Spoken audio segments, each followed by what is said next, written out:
Praise the Lord, everybody. I'm Pastor Carey Anderson, and we are here at the call of our esteemed Bishop and Episcopal Supervisor, Bishop Clement W. Few and Alexia Butler Few, at the Midyear Convocation 2022 in Los Angeles, California. We've had an awesome time, and we have the distinct privilege and pleasure to interview one of the giants of African Methodism.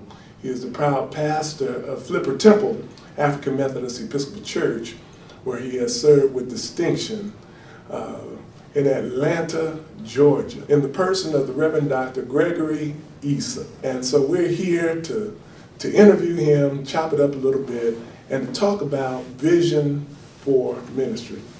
Dr. Eason, how are you doing? I'm doing great, Dr. Anderson. We're so glad to have you in our Midyear Convocation 2022. This is amazing, and to have you and your wife and family with us today. You brought an awesome message, the hour of power today, and so we're just still on high because of that message. We must go to Gethsemane. So we're just going to chop it up a little bit, and I'm going to start off with just some basic information, bio talk, I think is what the 5IT has claimed it, and we certainly give props to the 5IT team of the 5th Episcopal District in setting this up.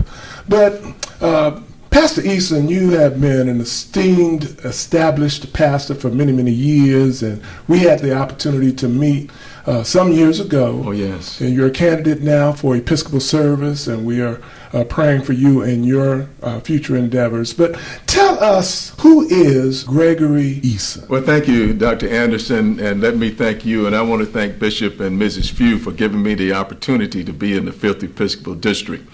Well, I grew up in a small town called Midyear, Georgia. I was born there on December the 24th, 1960, and I'm a product of the Candler County school system, where I graduated from Midyear High School in 1978. My parents were career educators. My dad was a bivocational pastor in the AME Church, and I graduated from East Georgia State College in Swainsboro, Georgia in 1981, and Morris Brown College in 1983. From there, I went to the Turner Theological Seminary at the ITC, where I graduated in 1986. And I was fortunate enough to go to Columbia Theological Seminary through a scholarship from Bishop Frederick Hilborn Talbot to earn the Master of Theology degree. And I also earned a Doctor of Ministry degree from the ITC. I've been blessed to be in ministry in the AME Church for 40 years, and I've been a pastor for 37 years in places such as Watley, Georgia, Augusta, Georgia, Thompson, Georgia, Monticello, Georgia, Savannah, and now Atlanta, Georgia. I've been Dean of Boards of Examiners in the Old Georgia Conference in the Savannah, Coastal Georgia area for 13 years, and also I've been the Chairperson Dean of the Board of Examiners in Atlanta for the last several years.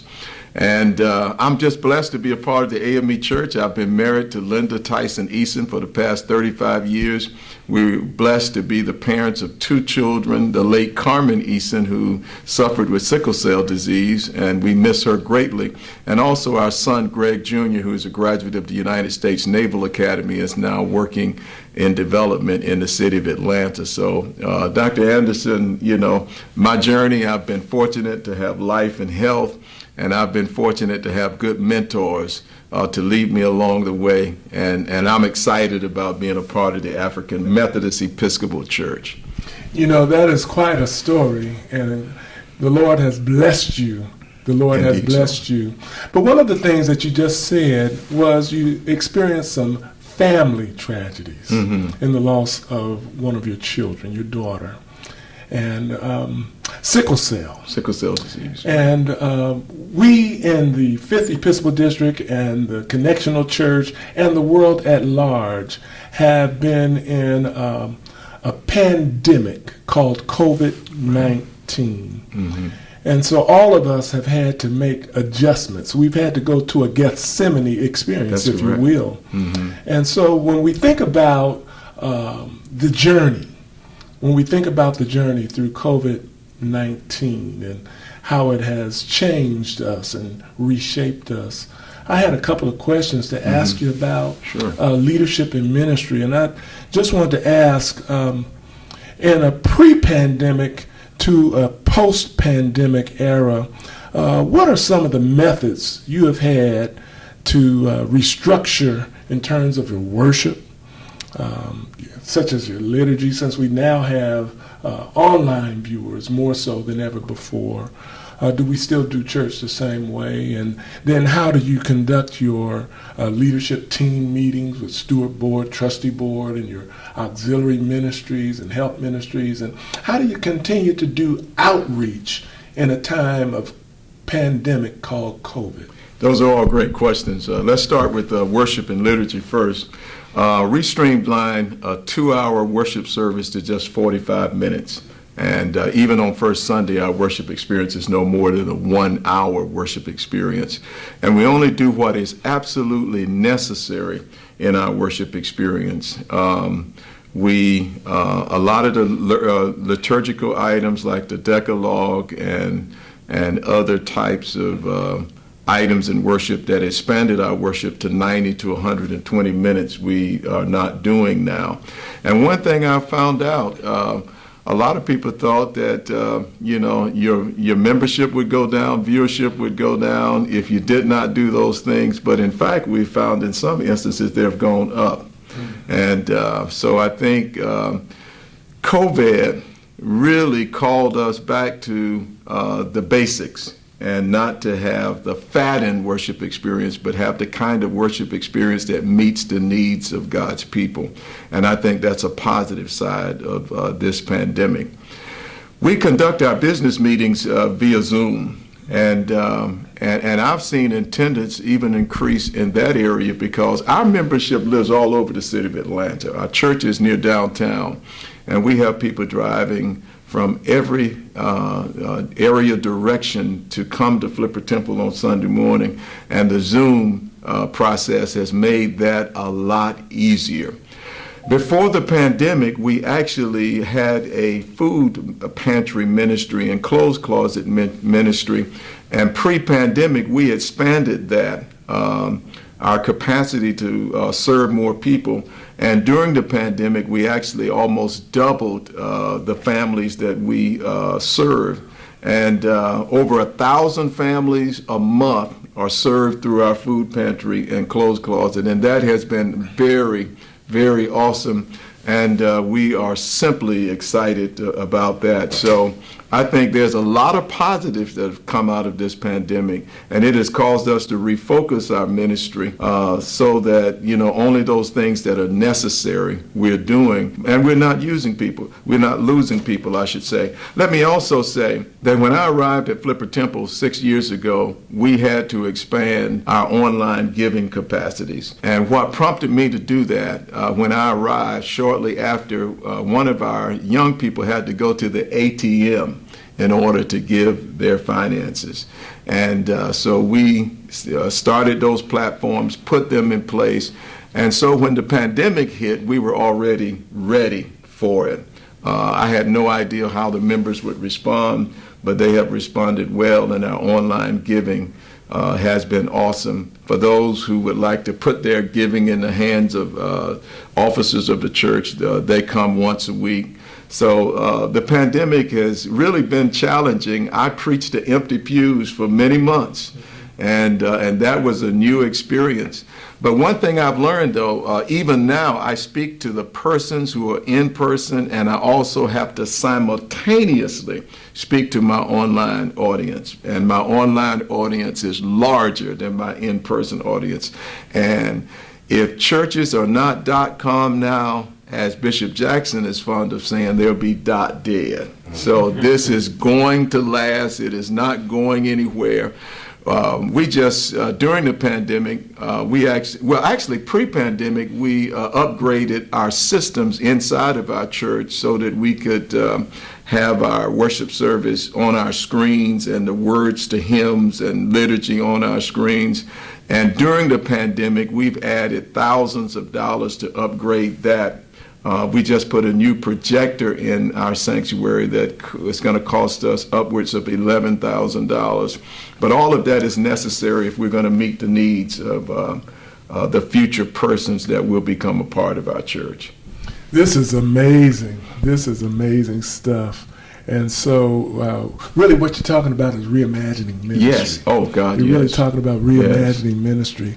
And one of the things I wanted to say, I was at your church just a few weeks ago Founders Day. for the 128th Yes.